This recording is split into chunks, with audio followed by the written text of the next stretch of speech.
Muy bien, Ramón, seguimos entonces. Me dice Ramón Villa que nos queda un poquito más de tiempo, así que bueno, nos apuramos en despedirnos. Nos queda un poquito más de tiempo y vamos a repasar entonces este análisis de situación respecto a Venezuela, que le pido en consultoría, digamos, a los informes que nos pueda dar inteligencia artificial chequeando fuentes, sitios webs, portales de noticias, un compendio muy interesante que logré armar respecto a la situación venezolana, la situación actual en Venezuela. ¿Cómo se plantea esto? Porque acá hay mucha cosa para analizar. Sí, Venezuela es un enclave hoy por hoy ya internacional, no solo es Venezuela, es un enclave internacional de un conflicto provocado por un eje totalitario que trabaja fuertemente con este régimen, a su vez totalitario venezolano. Es evidente que Venezuela ahora es un enclave complejo, se va a aislar, se endurece el régimen, planteando ya prácticamente una guerra civil o la necesidad del derrocamiento por la vía militar, pero ese golpe de Estado, si no es exitoso, deviene en una guerra civil, van a aislar al país, van a someter a una brutal violencia a la población, estallido social, van a continuar los estallidos sociales, el gobierno que decretó ayer un toque de queda. Bueno, la situación social y política en Venezuela en julio de este año 2024 sigue siendo crítica y compleja. En el ámbito político, las elecciones presidenciales recientes se han visto empañadas por acusaciones de fraude e irregularidades.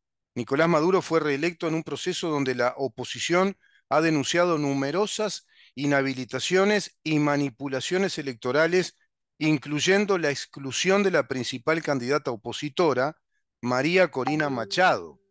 Esto se publica desde Crisis Group, por ejemplo. La desconfianza en el sistema electoral y la presión sobre el Consejo Nacional Electoral, controlado por el chavismo, es evidente. Está controlado por el régimen bolivariano, chavista, como te guste llamarlo. Es por el régimen socialista comunista que controla, de acuerdo a su constitución, controlan el Consejo Nacional Electoral y han exacerbado la tensión política. La crisis humanitaria en Venezuela también es grave. Un alto porcentaje de la población necesita ayuda humanitaria, con problemas persistentes de acceso a los servicios de salud y nutrición adecuados. No hay servicios de salud y nutrición adecuados desde un régimen que a su vez planteó el asistencialismo, porque eso plantea el comunismo. Es lo que plantea Carolina Cose cuando dice que va a beneficiar a los estudiantes del interior, los va a bonificar con alquileres muy baratos, que les va a permitir que lleguen a Montevideo también bonificándoles un montón de costos. Asistencialismo. El asistencialismo genera pobreza, porque el Estado le da a unos para sacarle a otros, le saca a unos para darle a otros, es lo mismo. Le saca a otros para darle a otros, o le saca a muchos para darle a otros. Ese es el asistencialismo. Las condiciones de vida se han deteriorado significativamente. Claro, como diría Margaret Thatcher, el socialismo se termina cuando se termina la plata de los demás. El socialismo se termina cuando se termina la plata de los demás. Entonces, como ya el régimen no tiene plata, porque está concentrando lo que roba, ha robado demasiado, ha empobrecido, tiene una hiperinflación Venezuela. Está en una hiperinflación, el dinero no vale nada, no hay tipos de cambio. Establecieron un cepo cambiario que tampoco ya sirve. Es el mismo cepo que instaló el marxista de Kicillof en Argentina. Este cepo cambiario que el gobierno de Milei no puede sacar todavía. Bueno, ese cepo cambiario ya provocó una crisis económica de una situación de estado económico fallido en Venezuela.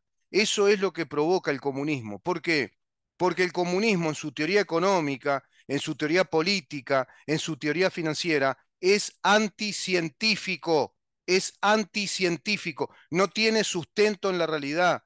La riqueza no la puede concentrar el Estado no puede concentrar los medios de producción, el Estado no puede concentrar decisiones políticas de productividad. El Estado no puede concentrar la decisión laboral de la gente. Ese es el totalitarismo que hay en Venezuela. Venezuela, además, a través de este régimen corrupto, ha concentrado riquezas en los integrantes del régimen, que a su vez han vendido territorio y riquezas a integrantes Hezbollah, es el grupo terrorista que trabaja en Marruecos, en el Líbano, y que está en consonancia con los grupos yihadistas de Irán. Irán es un país alineado a Venezuela desde la época de Hugo Chávez Frías.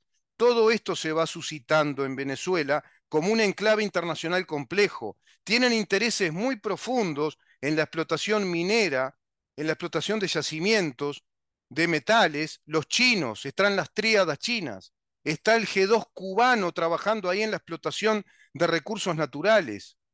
Es realmente tierra de nadie, pero es tierra de todos los corruptos. El narcotráfico a través de los ejércitos que las FARC están trabajando para proteger la multitudinaria producción de cocaína y opioides en conjunción con la estrategia Hezbollah, que trabajan precisamente en los mismos temas con los opioides.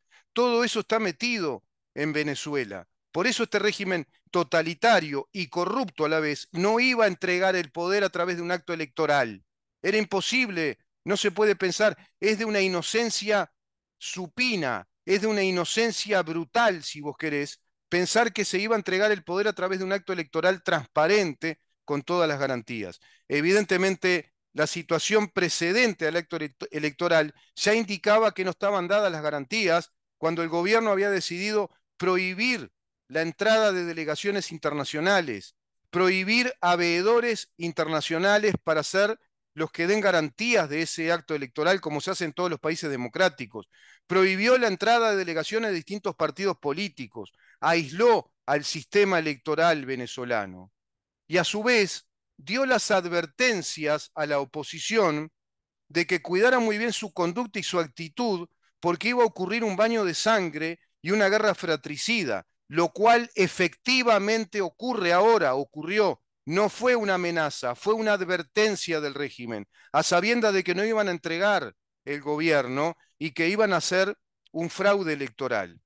En cuanto al conflicto territorial con Guyana, otro episodio acá que suma, digamos, a esta teoría que estoy elaborando de la complejidad que es Venezuela, en cuanto al conflicto territorial con Guyana por el Esequibo, ¿se acuerdan?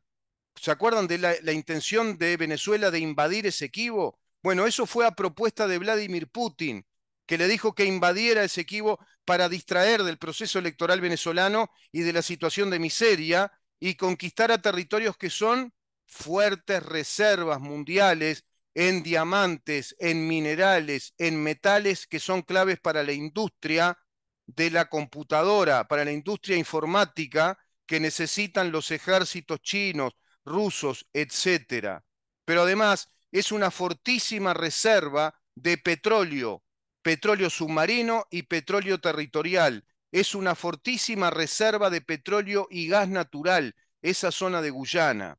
Por lo tanto, esta postura se puso más agresiva ahora, formalizando la defensa del territorio en su presupuesto. Hay un presupuesto militar de defensa del territorio venezolano, advirtiendo a las empresas que operan en la zona, a modo de una razón pública de Estado.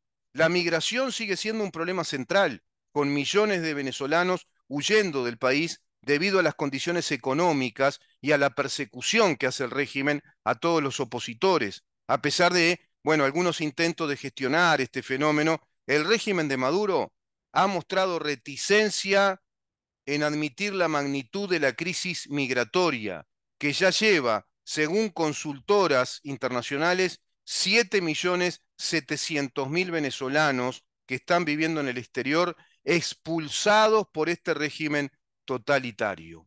La seguimos mañana. Me decían por ahí, che, tenés que darle mucho palo a Carolina Cose. No, hay que darle palo, hay que decir que son un desastre y que son un peligro. Carolina Cose, Yamandú Orsi, el Frente Amplio, Partido Comunista del Uruguay, el PICNT, la FEU, todo el marxismo organizado que hoy aplaude a este régimen de Maduro, todo el marxismo